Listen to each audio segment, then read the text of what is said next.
Gasparno. Pas gue awal-awal nonton film itu, gue awal nonton film yang awalnya apa ibaratnya kayak film-filmnya Cinefil lah, ibaratnya kayak ya film-film Stanley Kubrick yang awalnya gue tonton. Terus gue nonton Lahain, ya kayak film-film Cinefil yang lain lah. Pas gue pertama kali terjun dunia persinefilan ini, gue bener-bener ngerasa galau banget karena zaman dulu tuh gue 2 tahun lalu gue tuh habis diputusin pacar gue. Jadi ya gue mencari pelarian dari nonton film, ya gue mencari keseruan lah dari dunia film. Ya gue nyari film-film yang aneh, yang aneh-aneh tuh, yang filmnya yang punya dunia sendiri. Kayak contoh David Lynch kan, waktu itu gue pernah nonton, awal-awal nonton tuh nonton Eraserhead. Itu bener-bener mind blown banget, kayak dunianya tuh beda banget sama film-film biasa yang gue tonton. Ya jadi gue mencoba mencari film-film yang ibaratnya tuh kayak surreal, yang nggak nyata, yang buat gue terpukau gitu. Nah salah satunya ada si Gasparno ini ya. Gue pas awal-awal tuh gue taunya awalnya dari si Andrzej Schrodt, si Kas. Gue tau dari situ. Nah terus ternyata cici gue tahu kan, gue kayak penasaran nih awalnya. Terus cici gue rekomenin gue nonton Gasparno. Terus gue pertama kali nonton tuh film Climax. Gue pertama kali tuh kayak penasaran, kayak Gasparno siapa sih ini, kayak gue nggak tahu nih, gue nggak tahu film tentang apa Climax. Gue pertama kali nonton kayak pas gue tonton gitu, gue nobar sama temen gue masih inget banget, sama Dapa. Gue inget nonton malam-malam. Awal-awalnya gue bingung nih cerita tentang apa, kayak ada orang di interview, orang joget-joget gitu kan. Gue kira ini film apa coba, gue kira awalnya ini film tentang narkobaan lah, biasa gitu kan. Terus pas lama-lama filmnya, pas menit 40-an lah, itu udah mulai, yang pas mulai chaos tuh kayak what the fuck, gue kaget banget.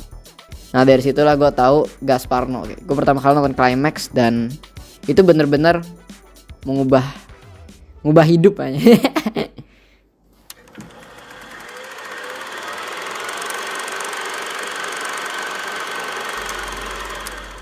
Jadi ya gue anggap dari situ tuh kalau Gasparno tuh bener-bener sutradara gila ya. Kenapa gila? Karena ini coba apa namanya, dari style directing dia yang ya gue nonton sebelumnya kayak dari Stanley Kubrick, gue tonton sama David Lynch, sama Gasparno tuh jauh banget perbandingan. Kayak apa ya ibaratnya, kalau misalkan Stanley Kubrick dan David Lynch kan ibaratnya kayak dia surreal, tapi surrealnya tuh masih rapih gitu, masih apa ibaratnya masih tersusun rapih dan masih ada dunia, jadi kayak dunianya jelas gitu. Gue nonton Gasparno ya pertama kali itu Climax kan, itu benar-benar dunianya tuh kayak ibaratnya apa ya, sebenarnya dunianya nggak terlalu surreal, tapi kayak ibaratnya tuh kesannya jahat. Dunia di dalam film-film Gasparno tuh kerasa suram, gelap, dan manusianya bang semua, pokoknya inti kayak gitu. Terus dari menurut gue ya, buat gue tuh selama nonton tuh sama Gasparno tuh film-film dia tuh puyeng semua, kamera movementnya.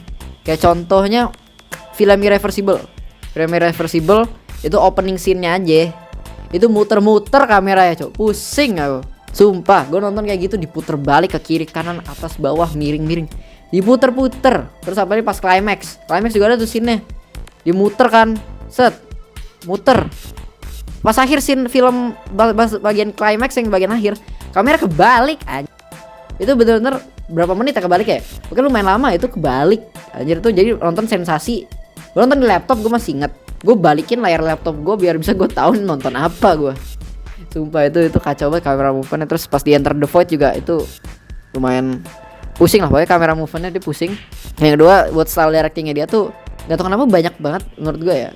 Yang gue ngerasa kalau banyak scene Gasparno itu long take scene-nya. Terus kayak gak tau ya ini dikat apa kagak, tapi kayak long take bener-bener kayak mereka latihan buat satu scene itu. Jadi kayak contoh itu yang scene dansa, kelar dansa itu masih long take, masih lanjut. Terus pas scene chaos menit 40-an sampai akhir itu masih satu scene yang sama. Gak tau gimana caranya itu long take, kayak ibaratnya kayak no cut. Gak tau dah si Gasparno ini main trick atau gimana ya, tapi kerasanya tuh kayak gak ada cut sama sekali gitu. Itu sih menurut gua kacau cok. Itu kayak berapa scene-nya berapa ya, ibaratnya kayak 40-30 menitan lah. Itu scene long take segitu ya, itu panjang banget. Nah terus selanjutnya tuh dari ini sound design-nya gue ngerasa tuh bener-bener setiap nonton film Gasparno itu gue kerasanya mencekam. Kayak contohnya film Irreversible, pas bagian awal filmnya itu kayak sound design-nya kayak ada suara dut.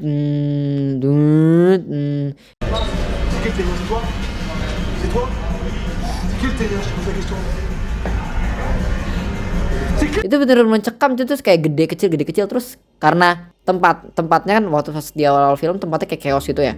Itu sound desainnya bener-bener mendukung kayak anjing kayak mencekam banget gila. Itu keren tuh. Itu kayak bener-bener ngerasa kalau tensinya tinggi gitu. Nah, terus buat di color gradingnya masalah style color grading dia tuh gue ngerasa kalau semua film-filmnya dia itu ibaratkan lampu neon. Kayak ibaratnya tuh color gradingnya bener-bener ekspresif, kayak misalkan kalau warna merah tuh kayak merah banget gitu, kayak ibaratnya kayak ekspresif lah. Kayak cerah-cerah tapi ya apa sih? Pokoknya pas di Enter the Void sih kalau kalian mau nonton yang color gradingnya bagus tuh, di Enter the Void gila itu kacau men. Itu bener-bener wah.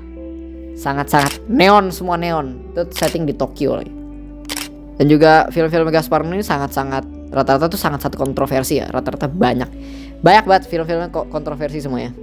Karena nih ada salah satu film yang sangat kontroversi dan gue baru rewatch dan gue ngerasa itu nih, ini maaf agak spoiler dikit ya. Ini kalian bisa skip lah ke menit berapa, ntar gue kasih ya. Ini gue bakal spoiler dikit.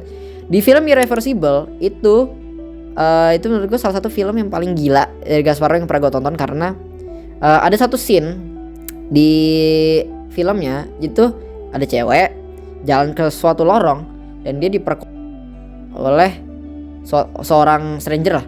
Dan apa namanya, itu tuh scene diperkosanya tuh gilanya. Biasanya kan kalau scene apa kan ibaratnya kayak bentar ya, scene-nya ini itu sepanjang 11 menit gue nonton kemarin. Gue bener traumatik, kayak gue pernah nonton sekali itu pun gue udah lupa kan. Gue nonton lagi nih buat riset film ini ya, gue buat bikin video ini. Anjing gue masih traumatik gila. Karena apa ya, ibaratnya ya lu ibarat aja men, lu di cewek jalan sendiri itu terus long take scene-nya, gimana gak traumatik cok. Kan film Gasparno nih, kalau kalian tahu ya, film Gasparno itu bener-bener emosi dari semua orang-orang ya. Itu bener-bener kerasa kayak raw. Terus sisi kepribadian orang itu bener-bener yang paling dalam ya, sisi gelap manusia itu bener-bener kebuka. Jadi kayak lu ngelihat kejahatan manusia paling kejam tuh semuanya di film Gasparno ada nih.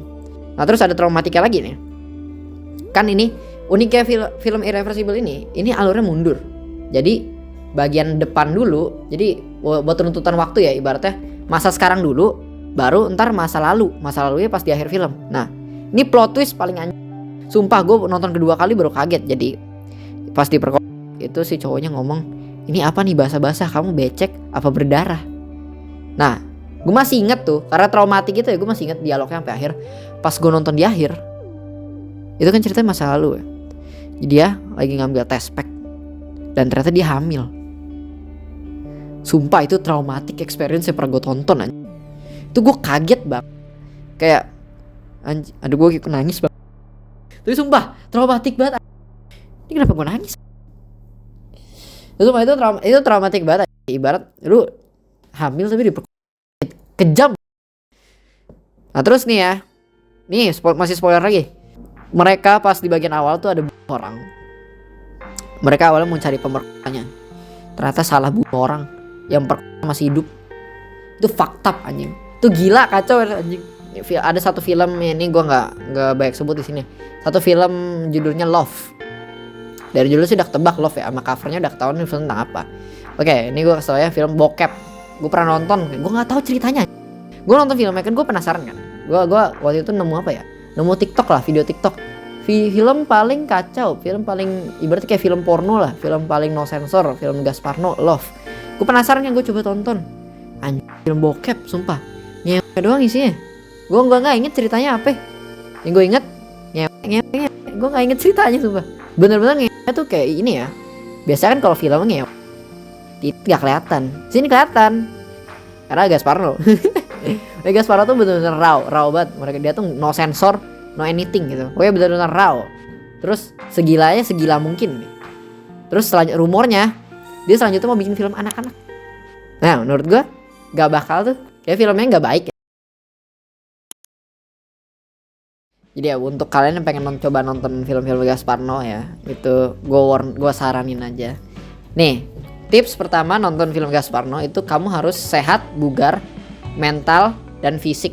Karena sumpah nonton film Gasparno tuh bener-bener breathtaking banget. Karena filmnya berat, rata-rata tuh berat semua karena filmnya tuh ya film-film gila semuanya, jadi kayak ibaratnya lu bakal kaget banyak. Dan emang gak tau kenapa gue juga ngerasa pertama kali gue nonton film-filmnya ya, itu semua filmnya tuh kerasa kayak semuanya berat, semuanya kayak capek kayak terus pusing gitu lah, pusing itu kayak pusing berat pokoknya. Itu harus sehat mental dan fisik. Kalau kalian pengen nonton sih ini nggak ada di streaming service ya, ini kalian kalau mau nonton ya bajakan ya. Oke, jadi segitu aja. Jadi kalau kalian ingin nonton Gasparno dan traumatik bersama saya, ayo. Gitu, sumpah, traumatik banget ya. Kalau kalian main nyari film sutradara aneh, ya salah satu Gasparno boleh kalian tonton lah ya. Thank you. Anjing gua sumpah irreversible, gua masih trauma banget.